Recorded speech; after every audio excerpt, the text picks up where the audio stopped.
Alors comment on sait que ça c'est n'importe quoi? Alors il y a un premier critère qui est de dire c'est juste ça a l'air complètement con comme corrélation. Mais le fait que ça ait l'air complètement con n'est pas un critère scientifique de validité. Si vous rejetez tout ce qui a l'air complètement con, en fait vous êtes complètement réactionnaire.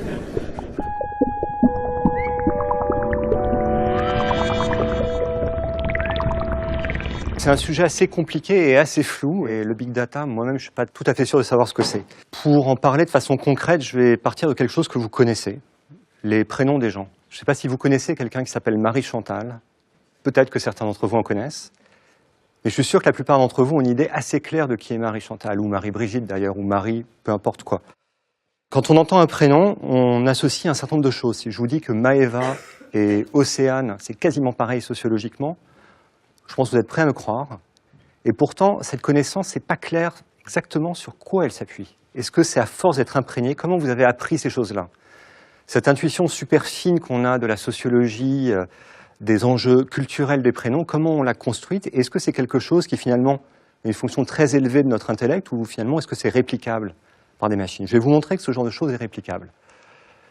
J'ai une première slide assez jolie, c'est une sorte de fingerprinting de quelques prénoms français. Alors vous voyez que là, il y a des groupes Christiane, Arlette, Lucienne et Janine qui vont ensemble. Vous ne savez pas comment c'est fait. Je ne vais pas vous l'expliquer complètement, mais je vais vous l'expliquer un peu, mais ça vous paraît à peu près crédible. Ça a été construit uniquement en regardant des données d'un e-commerçant français, sans aucun input manuel, sans aucun a priori sociologique. Alors, comment on fait ce truc-là? On traite des grands volumes de données. Alors, le mot Big Data, il fallait bien que je mette une définition, puisqu'il était dans le titre de l'exposé. Là, c'est la définition donnée par Gartner. Gartner, c'est un de ces agences qui décrivent les tendances technologiques et qui donnent des noms aux phénomènes pour que les entreprises se disent qu'il faut maintenant acheter ce genre de choses. La promesse du Big Data, telle que racontée par Gartner, c'est que c'est des choses qui traitent de données qui ont beaucoup de volume, une grande variété, qui vont très très vite et qui permettent de prendre des décisions de façon plus intelligente. Alors ça, c'est le fantasme universel, c'est un super argument commercial. Si on s'arrête juste à la question de la volumétrie, en fait, on dit un truc pas très intéressant. Le coût du stockage a diminué d'un facteur 100 millions en 35 ans et c'est pas prêt de s'arrêter. Le volume en soi est un enjeu qui est plus très intéressant aujourd'hui. J'ai trouvé une autre définition de Big Data qui date de l'an dernier. C'est un psychologue américain qui a donné cette définition du Big Data, qui caractérise un peu l'état de l'industrie et le flou qu'il y a sur ce qu'est vraiment le Big Data. Le Big Data, c'est comme la sexualité des adolescents. Tout le monde en parle, personne ne sait ce que c'est, comment on fait. Tout le monde croit que les autres le font et donc tout le monde dit le faire. La vraie ambiguïté, c'est que l'expression qui a été choisie pour représenter ce vrai mouvement, il y a un vrai changement, pour être un peu pompeux, on pourrait dire un changement de paradigme épistémologique ou je ne sais quoi. Mais il y a un vrai changement. Mais big, c'est pas le bon mot. C'est pas une question de taille. C'est une question d'usage. Et le mot qui l'a pas emporté dans la guerre des slogans publicitaires, c'est celui-ci. Celui-là est vraiment important. Ce mot de machine learning, qui est moins vendeur dans un exposé, c'est pour ça qu'on exposé, il y a big data dedans, mais ça devrait être machine learning. Machine learning, c'est quoi? C'est la façon moderne de nommer l'intelligence artificielle. C'est-à-dire de nommer cette question, cette idée que à partir de données brutes, avec assez peu d'a priori, vous allez pouvoir apprendre des choses. Alors ça, c'est une bonne définition, elle est d'ailleurs tirée de Wikipédia, qui est peut-être une meilleure source que Gartner. Et qu'est-ce que veut dire apprendre? Apprendre à partir de données, en fait, c'est un truc très très très ancien, et vous avez vous-même, dans votre formation intellectuelle, à un moment ou à un autre, été confronté à la question d'apprendre à partir des données. C'est finalement la démarche scientifique. L'exemple type, et finalement, si vous ne devez retenir qu'un seul algorithme de machine learning, c'est celui-ci.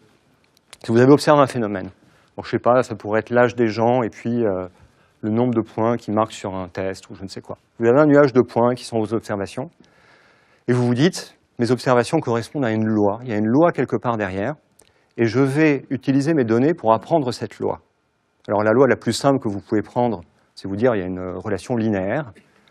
Vous allez chercher la droite qui passe le plus près de ces points, on appelle ça une régression linéaire, il y a une formule que je ne vais pas vous écrire et qui n'est pas très intéressante en soi, mais c'est important juste de savoir que ça existe. Vous pouvez tracer la droite qui passe au mieux de ces points-là. Alors là, vous pensez que c'est une droite. Si vous aviez décrit la trajectoire d'un objet au fil du temps avec des observations quand vous le lancez en l'air, a priori, selon Newton, c'est une parabole. Vous cherchez la parabole qui matche le mieux avec ces points et vous en déduisez la constante de gravité et ce genre de choses. Vous avez dû voir ce truc-là sans doute au lycée, hein. Je crois que ça s'apprend, en tout cas ça se montre empiriquement.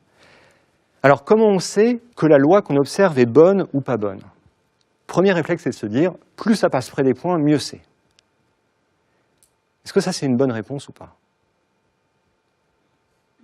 Si ça passe pas près des points, c'est pas bon, ça c'est vrai. Mais c'est pas parce que ça passe près des points que c'est bon. Je vais vous donner un exemple que j'ai pas sous forme de slide. Moi je mesure 1m90, j'habite au 13 de ma rue, ça fait un point. J'ai une amie qui mesure 1m65, elle habite au 47 de sa rue, ça fait un autre point. Je peux en déduire une loi linéaire, sauf que j'ai un ami qui habite au 140 et il ne mesure pas 85 cm et la loi n'est pas vraie en fait. Et il faut se méfier des lois qu'on extrapole à partir d'un nombre de data trop faible. Il y a un site très marrant qui est apparu récemment, qui est monté je crois par un étudiant américain, où il y a un certain nombre de corrélations qu'on peut trouver. Alors il y a un moteur de corrélation, alors là il y en a une qui est jolie. Donc ce site est là, Tyler Vigen, je vous conseille d'aller dessus. Donc le nombre de doctorats en sociologie attribués aux États-Unis a l'air très corrélé au nombre de morts par anticoagulants. Il y en a un autre qui est pas mal, je crois que c'est le nombre de films dans lesquels apparaît Nicolas Cage est corrélé au nombre de personnes qui meurent noyées dans les piscines. Et la consommation de mozzarella est corrélée au nombre de divorces dans le Texas. C'est-à-dire, en gros, plus vous cherchez dans un ensemble qui est grand, évidemment, si vous prenez une base de données avec toutes les séries temporelles, vous allez pouvoir montrer n'importe quoi. Alors, comment on sait que ça, c'est n'importe quoi? Alors, il y a un premier critère qui est de dire c'est juste ça a l'air complètement con comme corrélation. Mais le fait que ça ait l'air complètement con n'est pas un critère scientifique de validité. Si vous rejetez tout ce qui a l'air complètement con, en fait, vous êtes complètement réactionnaire et vous êtes fermé aux idées nouvelles, en fait. Donc, il me faudrait un critère objectif pour dire que ce truc, non seulement a l'air complètement con, mais est complètement con. Est-ce que vous savez quel est le critère? L'absence d'un troisième facteur, mais en l'occurrence, ça n'a pas marché. Non, parfois, il y a des trucs vraiment improbables qui sont vrais. Hein. Ce serait possible. En fait, c'est la prédiction, ouais. Là, ça marche très très bien jusqu'en 2009, mais si c'est n'importe quoi, il n'y a pas de raison que le point suivant, ça marche encore. C'est peut-être juste un coup de bol. Parce qu'en fait, si je commence par avoir un ensemble d'observations et que j'extrapole directement à partir de ces observations, en fait, je vais apprendre par cœur. Il y a un principe général du machine learning qui est qu'en gros, si vous apprenez votre modèle sur un ensemble, plus votre modèle devient compliqué ou plus vous piochez dans un ensemble de modèles possibles grand, plus vous allez passer près des points de votre courbe, mais par contre, si vous remettez des nouvelles données, là, vous allez avoir une erreur plus grande. Donc un bon modèle, c'est un modèle qui se généralise. Et le machine learning se préoccupe finalement que d'une chose, c'est de générer à partir des données, des modèles qui sont observés sur les données passées et qui se généralisent dans le futur. Et la grande difficulté du big data, c'est que dans cette diversité, dans cette masse de données, c'est possible d'apprendre des corrélations par cœur qui sont n'importe quoi. Revenons à des exemples concrets où on va apprendre des choses et puis on va apprendre la sociologie des prénoms. Voilà à quoi ressemble un dataset d'un e-commerçant. Alors, il y a des inscrits, des users. Si vous prenez une boîte comme Price Minister, il y a à peu près 20 millions d'inscrits ici. Il y a les produits. Chez Price Minister, il y en a 200 millions. Puis vous avez les achats, puis vous avez les pages vues aussi. Quand vous êtes logué sur le site et que vous allez dessus, on sait que vous avez vu ce produit. On se doute bien que de cette masse gigantesque d'informations, on a des trucs à apprendre. Alors quand même, pour relativiser ce mot « big », peut-être que ça a l'air big quand je dis qu'il y a 20 millions d'utilisateurs et 200 millions de produits, mais ça tient sur une clé USB aujourd'hui. Donc c'est dur d'appeler ça big finalement. Quels sont les problèmes qu'un e-commerçant va se poser concrètement et qu'est-ce qui lui l'intéresse? Lui, ce qui l'intéresse, c'est de savoir qui va acheter quoi. Comme ça, on peut savoir à qui proposer quoi. Alors là, j'ai un certain nombre de personnes dans ma base de données, puis un certain nombre de produits. Alors imaginez qu'il y a 20 millions de lignes comme ça et que ça continue. Et puis il y a 200 millions de produits, et puis ça continue, et puis ils en ont acheté un certain nombre. Vous dites, très bien, normalement, si je suis intelligent, si je suis curieux, si j'ai un sens de la déduction qui est bon, je vais pouvoir apprendre des choses. Et vous dites, maintenant j'ai un nouveau produit, comment je peux prédire, si je sais par exemple qu'une partie de mon échantillon a acheté, comment je peux produire? Comment je peux prédire qui va acheter? Le modèle de régression linéaire que je vous ai montré tout à l'heure, ça marche en dimension quelconque. Je pourrais faire une espèce de combinaison linéaire un peu compliquée et prédire que le nombre de coffrets de Games of Thrones que vous allez acheter, c'est une combinaison du nombre de Playmobil que vous avez acheté, etc. Si je fais ça, en fait, ça ne va pas marcher parce que je vais avoir appris par cœur un peu comme tout à l'heure et je vais avoir fait du surapprentissage et ça ne va pas se généraliser. J'ai besoin de réduire la dimensionnalité de mon dataset pour apprendre avec moins de paramètres. Je ne peux pas trouver 200 millions de coefficients associés à mes 200 millions de produits, ça va être n'importe quoi. C'est là qu'arrive mon fingerprinting des prénoms. Peut-être qu'au lieu d'apprendre individu par individu, je peux commencer à faire des moyennes. C'est-à-dire que Judith, finalement, je vais mettre toutes les Judith ensemble et je vais regarder la moyenne de leur taux d'achat de certains produits.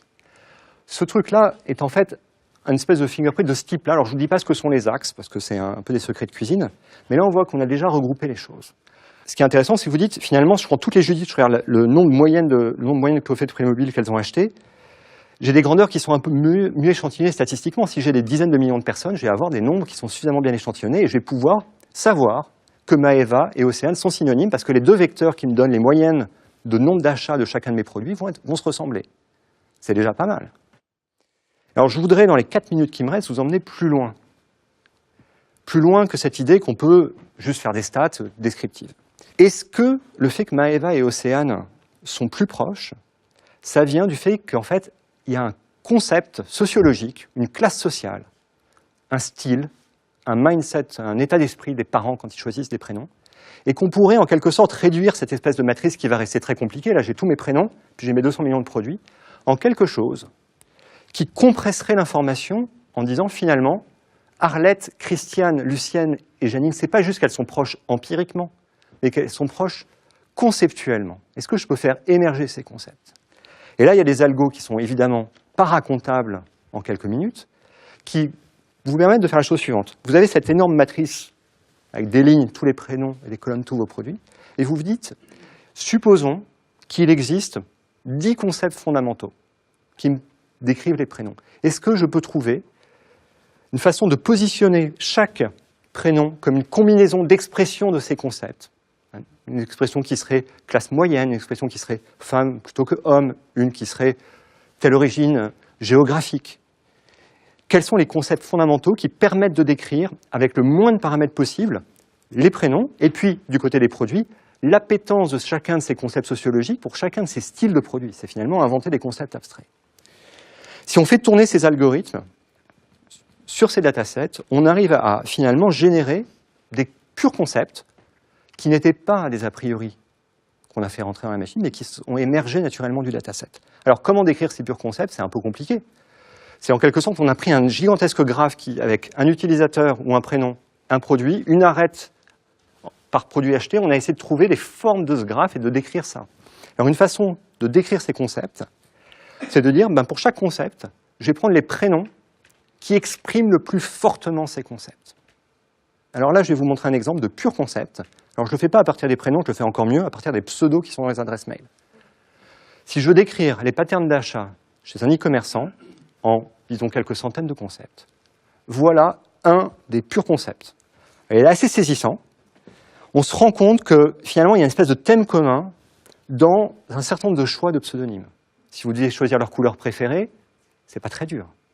Vous en déduisez aussi que si quelqu'un a tigresse dans son adresse mail, peut-être que c'est un peu moins crédible que ce que la personne voudrait mettre quand elle choisit tigresse. Ça dit des trucs sociologiques qui sont assez sidérants, où on a l'impression que c'est de l'intelligence humaine, parce qu'il y a quand même une finesse, et pourtant c'est purement la sortie d'un algorithme appliqué à des données du commerce électronique. Alors pour pas être sexiste, j'en ai un autre, qui est un peu du même genre, un peu différent.